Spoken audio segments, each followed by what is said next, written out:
Always cover your back was the first bit of advice I ever got in housing. I'm Alistair McIntosh. Welcome to First Things First. So who said always cover your back? Well, it was Les Fazowski, the director of housing at Camden in the 80s, and it had a particular resonance because Les was a Polish war hero that unfortunately got very badly injured in an explosion and, in point of fact, had a metal hand. So he wasn't saying it negatively. The point he was trying to get across to us was write everything down and don't just leave it there. Make sure the right messages get to the right people, and it is your personal responsibility to sort things out. I wish more of us had got that message from Les. We understand the Ombudsman is about to produce a report on record keeping across housing because it's abysmal and so often at the heart of the problems the Ombudsman identifies. And we saw again in the report for Peabody about a poor resident who lay dead and undiscovered for almost 2.5 years. 89 times. 89 times people had an opportunity to find out what was going on there and sort it out. Wasn't taken. It's not just Peabody, we see other cases where 20 or 30 opportunities are missed.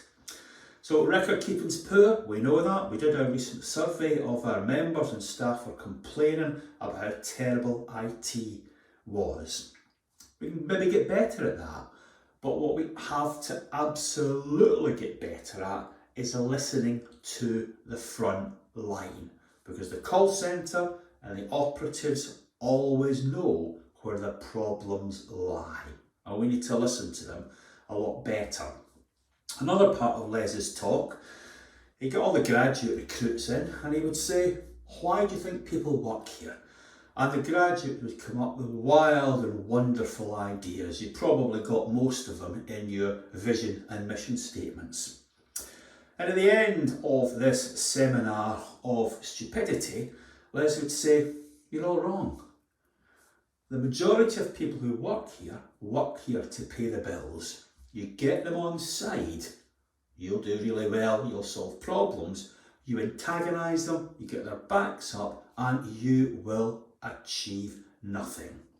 Once more I ask, why do we never listen to the front line? Great story came out in Germany this week. Volkswagen has a supervisory board, and on that board sit representatives of the trade unions. Thank God for that.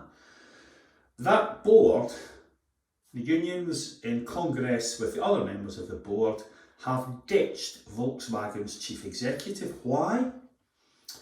He wanted the war in Ukraine sorted out very quickly, almost at any price, in order to bring the supply chain back for Volkswagen. He turned a 10-ear to the plight of the Muslims imprisoned in China because that got in the way of the supply chain, and he wanted to get rid of 30,000 workers in Germany. So for those reasons and others, the journalist in the Financial Times said the chief executive was all about profit and not interested at all in purpose. For those reasons, the union got together and removed him. Now, I just wonder if we had more workers and more tenants in the boardroom, if we too might not strike a better balance between purpose and profit.